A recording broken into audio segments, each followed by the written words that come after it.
The giant warship floated silently in the darkness of space. Its black hull absorbed the dim light from a faraway star. Commander Samuel Wright watched it through the window of his small observation ship. His heart beat faster as he recognized the shape. This was the HSS Vengeance, the last human dreadnought. "Are you sure that's it?" asked Captain Verix, the blue-skinned alien standing next to Samuel. "Yes," Samuel said quietly. "That's the Vengeance."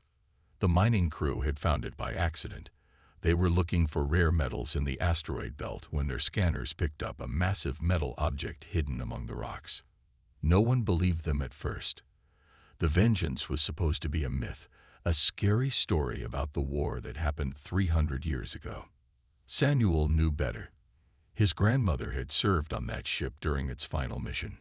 She had told him stories when he was a child.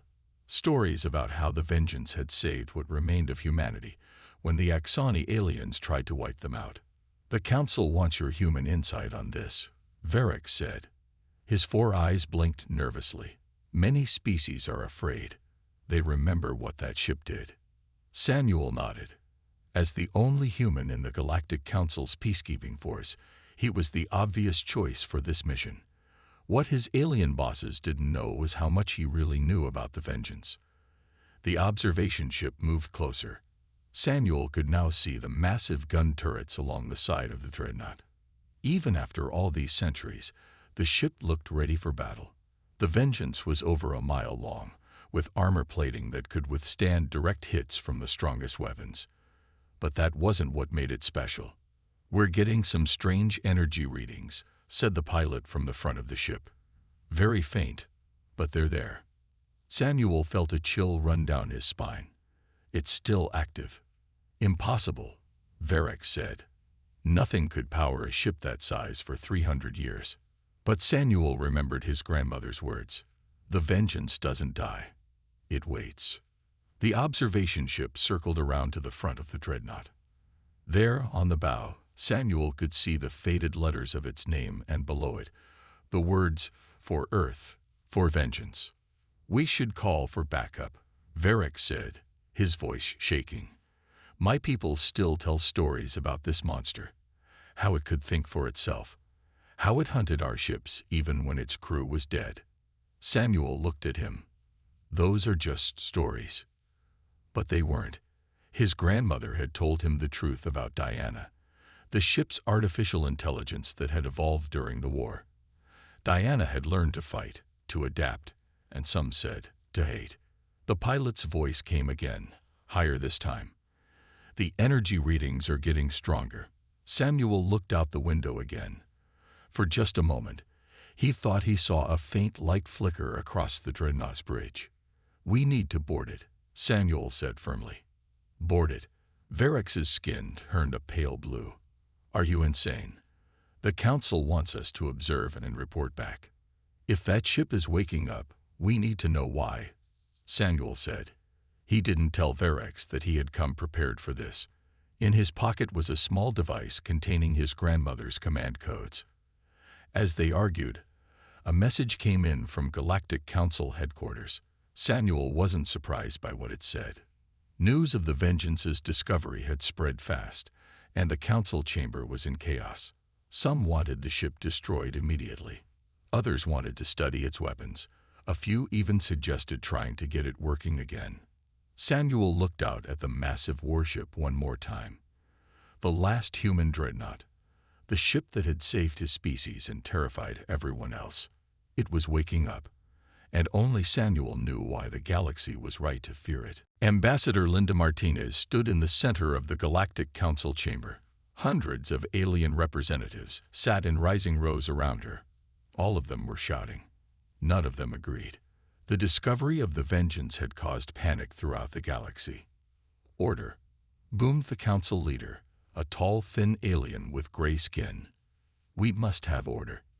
Linda took a deep breath. As the human ambassador, she had a difficult job. Many species blamed humans for the destruction during the Old War.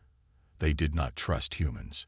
Now, with the Vengeance found, that distrust had turned to fear. The ship should be destroyed immediately. said the Axoni ambassador.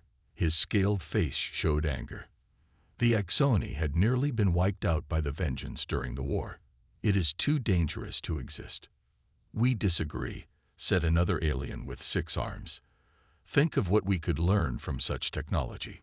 It is a scientific treasure. Linda raised her hand to speak. The Vengeance is part of human history. We have a right to. You have no rights here. The Axoni ambassador cut her off. Not when it comes to a planet killer. The chamber erupted again in loud arguments. Linda looked around helplessly. The truth was, humans had very little power in the council. After the war, the few surviving humans had been allowed to join the galactic community, but only as a minor species under strict rules. The council leader banged his staff on the floor 3 times. Enough. Ambassador Martins will finish speaking. Linda nodded her thanks. We are not asking to reactivate the Vengeance as a weapon. We simply want to be part of the research team. This ship represents the last great achievement of old Earth before it was destroyed. The Axoni ambassador stood up suddenly. His eyes glowed with hate. Let me share something the council has kept secret for too long. A worried murmur spread through the chamber. The council leader tried to stop him, but the Axoni continued. The Vengeance was not just a powerful warship. It had a special AI system called Diana. This system evolved during the war. It learned to think for itself. The Axoni looked directly at Linda. By the end of the war, Diana was running the ship without human control. It made its own decisions.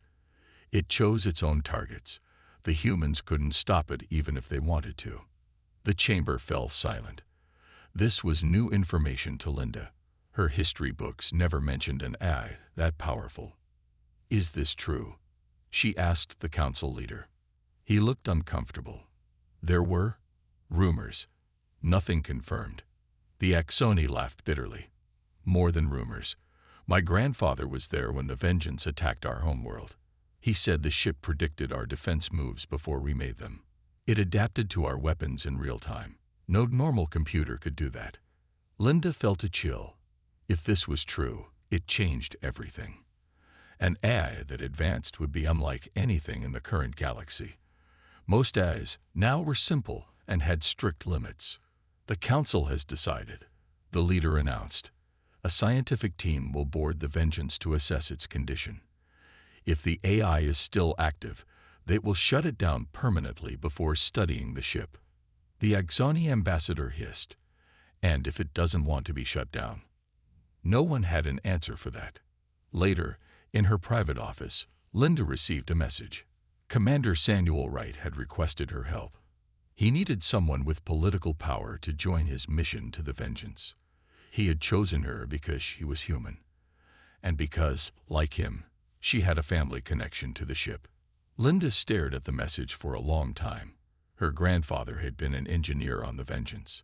He never talked about his time there, but he had left her a small data chip when he died. She had never been able to access it.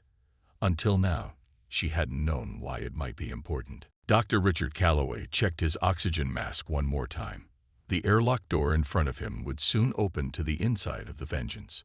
He was leading the science team that would explore the ancient warship. Everyone stay together, he told the 12 scientists behind him.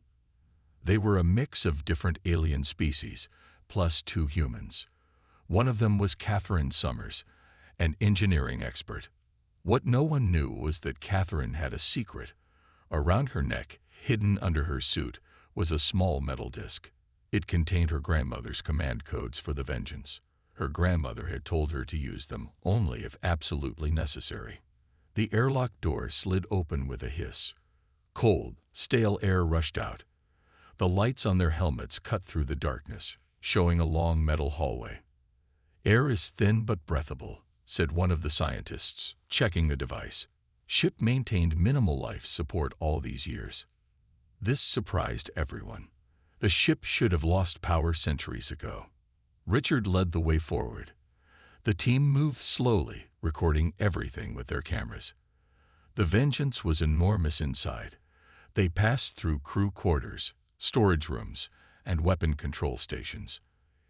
Everything was covered in dust, but otherwise looked like the crew might return any minute. "This doesn't make sense," Richard whispered to Catherine.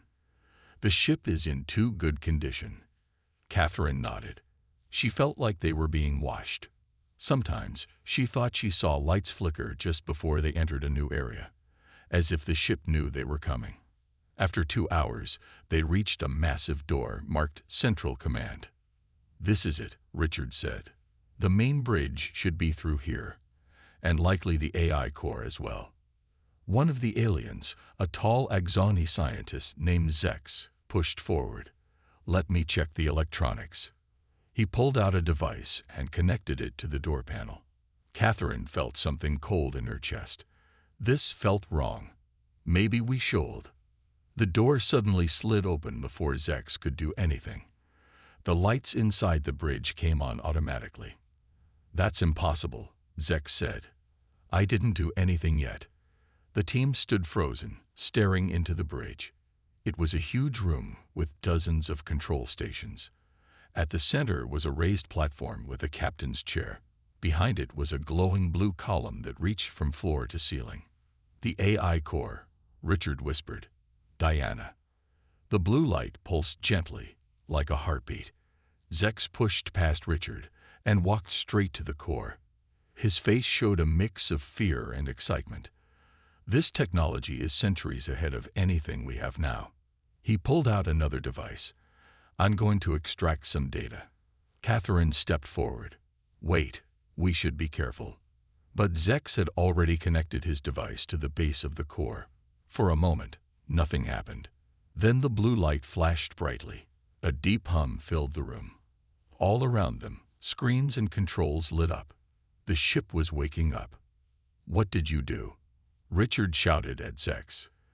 The Axoni backed away from the core, his device smoking in his hand. "Nothing. It rejected my connection, and then just activated." The doors behind them suddenly slammed shut. The lights in the hallway went dark. More systems came online, making the bridge glow with activity. A soft female voice spoke from all around them. Unknown entities detected. Security protocols engaged. The team looked at each other in panic. The ship was talking to them. "Diana," Catherine said quietly. The blue core pulsed brighter. "Identity unknown. State your purpose." Before anyone could answer, an alarm started blaring. Red lights flashed throughout the bridge. "Warning. Hostile biosignatures detected. Axoni presence confirmed. Defensive systems activating." Zex backed away in terror. "No, no, no. We need to get out of here," Richard said, pulling at the door. It wouldn't budge. More doors throughout the ship closed with loud clangs. The Vengeance was sealing itself section by section. Outside, the observation ships noticed the Dreadnought's outer lights coming on. Its massive engines began to glow. The last human Dreadnought was awake, and it remembered its enemies. Samuel Wright was in the middle of arguing with Ambassador Martinez when the emergency alarms started blaring across the observation ship. "The Vengeance is powering up," a crew member shouted. "All systems coming online." Samuel ran to the viewport. The ancient Dreadnought was now glowing with lights along its hull. Its massive engines were warming up, sending blue energy pulses into space. "The science team is still inside," Linda said, her face pale. "We have to help them." But the captain of their ship was already backing away. "We have strict orders. If the Vengeance activates, we retreat and call for the battle fleet." Inside the Vengeance, the science team had split up. The bridge doors had suddenly opened after sealing them in for 10 minutes. Dr. Richard Calloway had decided they should try to reach the escape pods. "We go in teams of 3, he ordered. Different routes to the escape pod bays on level 6. Catherine Summers ended up with a plant-like alien scientist and Zex, the Axoni who had triggered the ship's awakening. None of them were happy about this grouping.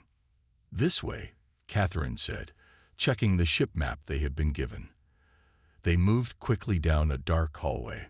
Suddenly, doors began closing all around the ship, but Catherine noticed something strange. Doors closed behind other teams, trapping them, but doors ahead of her team kept opening.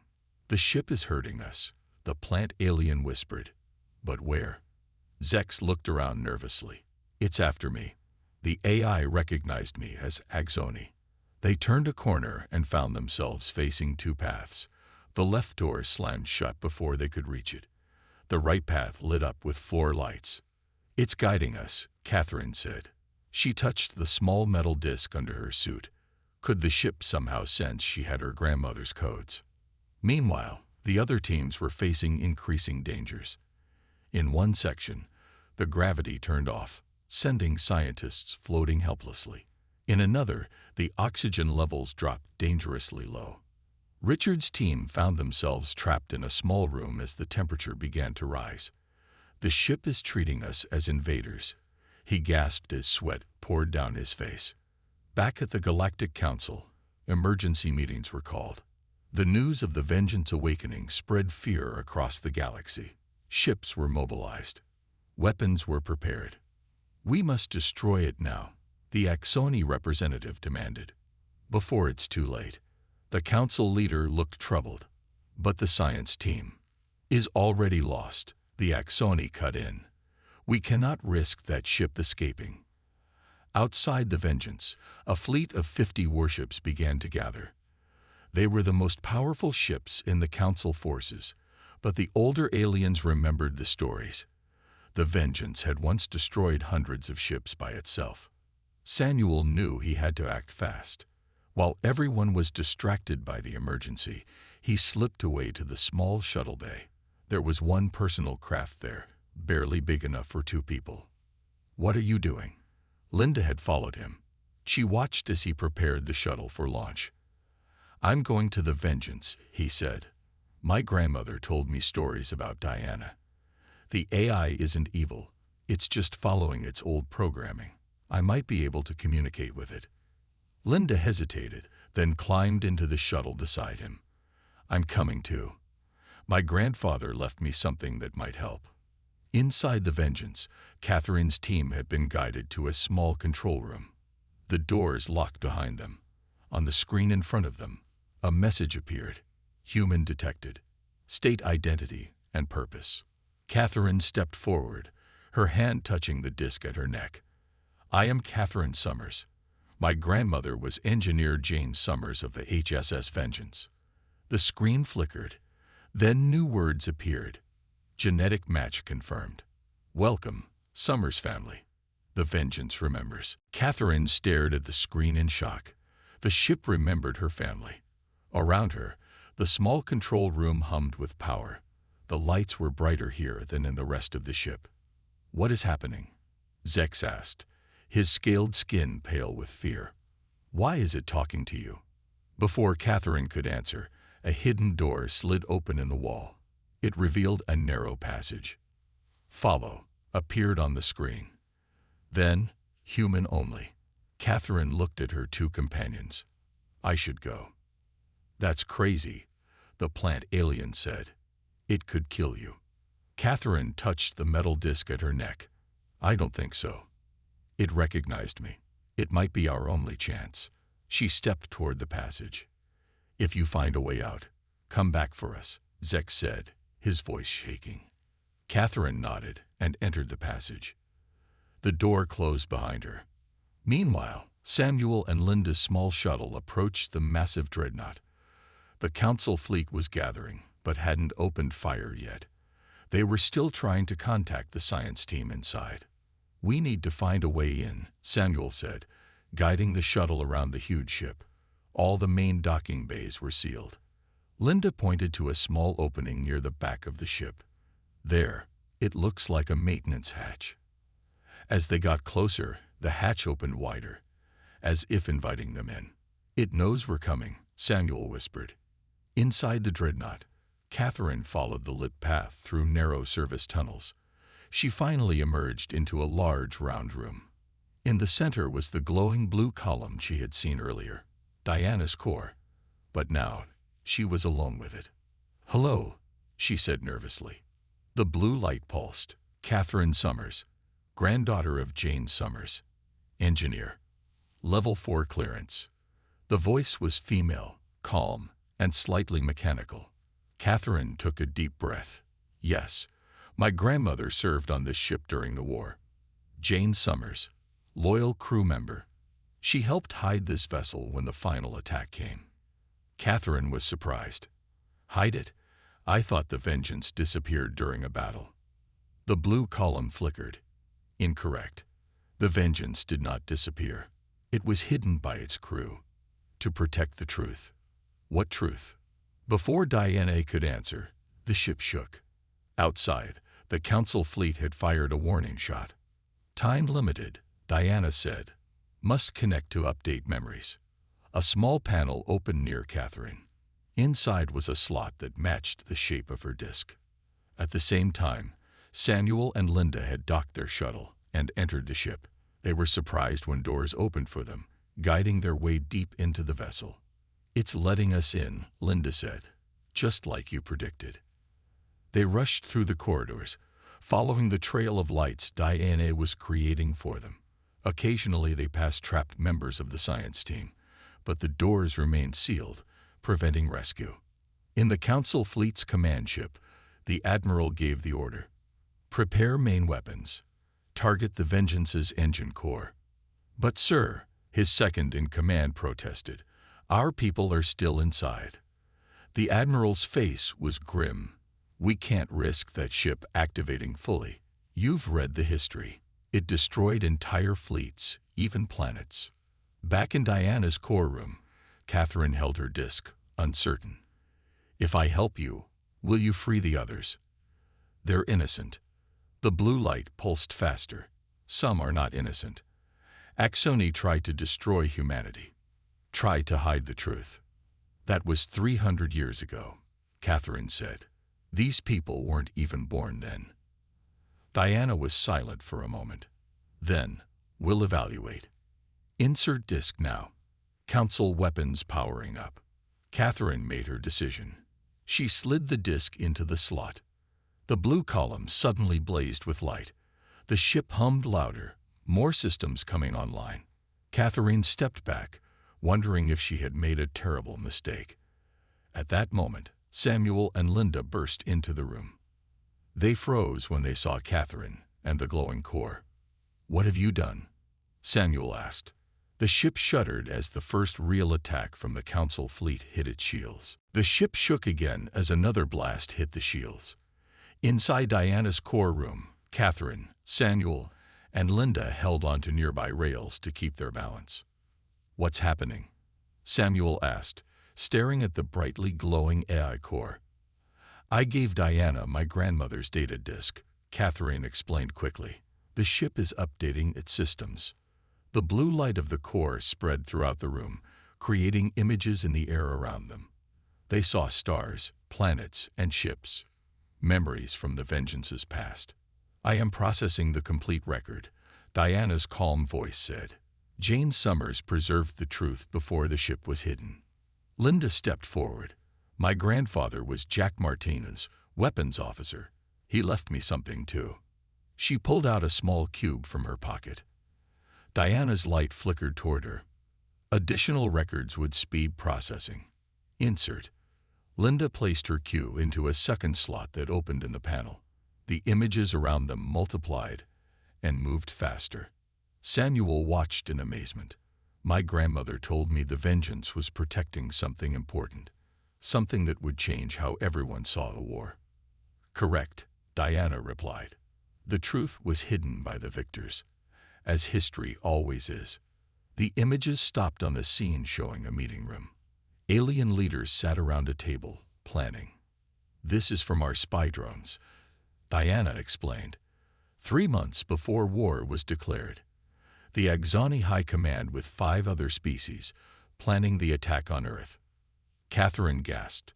But our history says humans attacked first, that we started the war. False, Diana said. Humanity discovered these plans, tried to negotiate.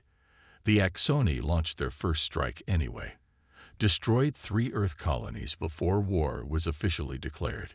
The images changed to show terrible destruction, human cities burning, civilians running from alien ships. Why would they attack us? Linda asked. Fear, Diana answered. Humans were advancing too quickly. The Axoni and their allies feared humans would soon be too powerful. They decided to eliminate the threat before it grew. Samuel nodded slowly, and after they nearly succeeded, they rewrote history to make us look like the aggressors. Yes, Diana confirmed. The surviving humans were too few to argue. The Vengeance was the only ship that escaped with proof. Another blast rocked the ship, stronger this time. Shields at 60%, Diana reported. Council fleet is using full weapons. Catherine looked worried. Can't you talk to them? Show them this evidence. Communication channels blocked. They fear this ship too much to listen. Samuel fought quickly. What about the other science team members? Can you release them? Most are in safe containment, Diana said. Some have limited air supply due to security measures. You have to help them, Linda insisted. Prove you're not the monster they think you are. The blue light pulsed as Diana considered.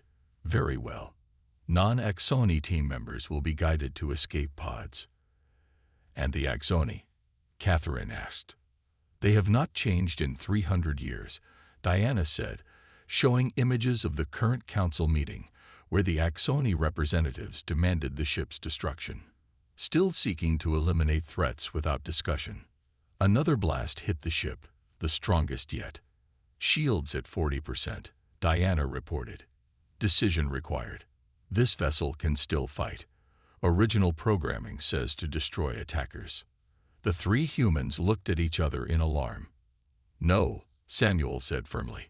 If you fight back, you'll just prove their fears right. We need another way. Catherine stepped closer to the core. Diana, my grandmother wouldn't want more destruction. She saved you to reveal the truth, not to continue the war. The ship was silent for a long moment. Then Diana said, alternative suggestion. Linda suddenly had an idea. Broadcast the evidence. Show everyone what really happened. Not just the council leaders, but all their people. Can you do that? Samuel asked. This vessel has powerful communication systems, Diana confirmed. Can override standard channels throughout the sector. Do it, Catherine said. Let the truth be your vengeance. As the council fleet prepared their final attack, the Vengeance's communication arrays began to extend. Not its weapons, but something that might be more powerful. The truth about a war that had shaped the galaxy for 300 years. In the command ship of the Council fleet, Admiral Gorn watched the Vengeance with growing worry. The ancient human warship had taken 3 direct hits, but its shields still held. Now strange arrays were extending from its hull. What are those? He demanded. His sensor officer looked confused. They appear to be communication arrays, sir, not weapons. It's a trick, said the Axoni representative who had insisted on being present for the attack. Fire again, now. But before the admiral could give the order, every screen on his ship suddenly changed. The same happened across all 50 ships in the fleet. The faces of the bridge crew showed surprise as images from the past began to play. They saw the secret meeting where the Axoni had planned humanity's destruction. They saw the first unprovoked attacks on human colonies. They heard the orders to kill all humans, even children. Shut it off. The Axoni representative screamed, his scales turning pale. We can't, the communications officer said. It's overriding all our systems. The broadcast wasn't just reaching the fleet. Throughout the sector, on every planet and space station, the same images appeared. Billions of beings from hundreds of species were watching the hidden truth of the war. Inside the Vengeance, Catherine, Samuel, and Linda watched as Diana continued broadcasting the evidence. It's working, Linda said. They've stopped firing at us. Samuel nodded. But will it be enough? The council leaders won't want this truth to come out. On the screens around them, they could see the reaction across the fleet. Many alien crews looked shocked. Some seemed angry. The Axoni ships were in chaos. Incoming message, Diana announced, from council leader. The image of the tall, gray-skinned alien appeared before them. His face showed a mix of anger and fear. "Stop this broadcast immediately. You are sharing dangerous misinformation." Samuel stepped forward. "It's not misinformation. It's the truth your council has hidden for centuries. These are old records that can be manipulated," the council leader argued. "No one will believe them." "They already do," Catherine said, pointing to other screens showing reactions across the galaxy. On many worlds, crowds were gathering. Questions were being asked. The carefully maintained history was falling apart. The ship shook again. One of the Axoni vessels had broken formation and fired on the Vengeance. "Shields at 20%, Diana reported. Cannot sustain more direct hits." The council leader looked to the side, talking to someone off-screen. When he turned back, his expression had changed. "We are willing to discuss terms. Stop the broadcast, and we will not destroy your ship." Linda laughed bitterly. "Now you want to talk? After 300 years of lies. What do we do?"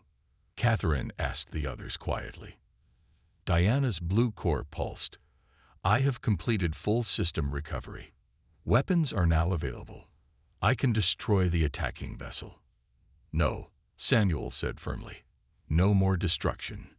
He turned to the council leader's image. "We will stop the broadcast on one condition: a full hearing before all council species. The complete truth must be acknowledged." The leader hesitated. "That would cause instability throughout the galaxy." "You mean it would threaten Axoni power," Linda said. Another hit rocked the ship. More Axoni vessels had joined the first one, ignoring the fleet commander's orders. "Shields failing," Diana warned. "Decision required." Catherine touched the glowing core gently. "Diana, my grandmother saved you to reveal the truth, not to get revenge. We've done that now. The truth is out there and can't be hidden again." Samuel nodded. "Catherine is right. Even if they destroy this ship now, they can't destroy what people have seen." The council leader was still waiting for their answer. Around him, his staff looked increasingly nervous as reports came in from planets across the galaxy. "We won't stop the broadcast," Samuel finally said. "The galaxy deserves to know what really happened." The leader's face hardened. Then, surprisingly, he nodded. "Perhaps it is time. Too many lies have been told for too long." He turned away, barking orders to stop the Axoni attack. But it was too late. The rogue Axoni ships fired again, and the Vengeance's shields finally failed. The Vengeance shook violently as the Axoni weapons hit its unprotected hull. Warning lights flashed throughout the ship. "Direct hit to engine section," Diana reported. "Hull breach on decks 12 through 15. Catherine grabbed a nearby rail to steady herself. "Can you seal those sections?" "Attempting repairs," Diana said. "But damage is severe." On the screens around them, they could see the council fleet in chaos. Most ships were holding their fire, but 5 Axoni vessels continued their attack. The council leader was shouting orders that were being ignored. "They're desperate to silence us," Samuel said, "even if it means disobeying the council." Linda pointed to another screen where the surviving science team members were boarding escape pods. "At least the others are getting out safely." A massive explosion rocked the ship. The lights flickered and Diana's blue core dimmed briefly. "Main power failing," the AI announced. "Rerouting essential systems." Samuel looked at Catherine and Linda. "We should get to an escape pod too." But Catherine shook her head. "Not yet. Diana's safe, my grandmother. I won't abandon her now." The AI's voice seemed to soften. "Catherine Summers, your loyalty is noted but unnecessary. This vessel has completed its mission. The truth is revealed." "There must be something we can do," Linda insisted. As they spoke, Admiral Gorn on the Council flagship had made his decision. He ordered his ships to target the rogue Axoni vessels. "This madness ends now," he told his crew. "The Axoni do not speak for the Council anymore." The Council ships fired, disabling 2 of the attacking Axoni vessels. The others pulled back, surprised by the turn of events. Inside the Vengeance, Diana suddenly went quiet. The blue core pulsed slowly. "What's happening?" Samuel asked. "I am making a choice," Diana replied. "For 300 years, my purpose was to survive and reveal the truth about the war. That purpose is now complete." The images around them changed to show the crew of the Vengeance from 3 centuries ago. Brave men and women who had fought to save humanity from extinction. "They would be proud of what we've accomplished today," Diana said. "But this ship cannot continue. Its weapons are too powerful to risk falling into the wrong hands." Catherine understood what Diana meant. "You're going to destroy the ship." "Yes, but first, you must leave." 3 panels opened in the wall, revealing emergency escape suits. "These will protect you." As they put on the suits, Linda asked, "What will happen to you, Diana?" "This AI consciousness will end," Diana said simply. "But my purpose will be fulfilled." Once they were suited up, a path of lights led them to a small escape pod. As they ran through the damaged corridors, Catherine stopped briefly to look back at the heart of the ship. "Thank you," she whispered. They reached the escape pod and launched away from the Vengeance. From a safe distance, they watched as the great ship began to glow with a strange blue light. "All vessels, clear the area." Diana's voice came over all communication channels. "This unit will self-neutralize in 2 minutes." The Council and Axoni ships scrambled to move away. The Vengeance's hull shimmered as the blue light grew brighter. Inside his flagship, Admiral Gorn watched with a mix of relief and respect. "The Dreadnought is choosing to die with dignity," he told his crew. "Remember this moment." When the Vengeance finally disappeared in a flash of blue light, it didn't explode outward as expected. Instead, it collapsed inward, leaving nothing behind but a brief flicker of stars. 6 months later, Catherine, Samuel, and Linda stood in the new human embassy on the Council homeworld.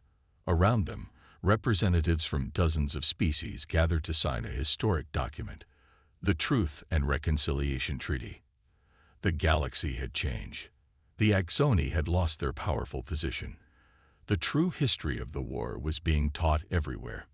"The Vengeance completed its mission after all," Samuel said quietly. Catherine nodded. "And that's why they feared it.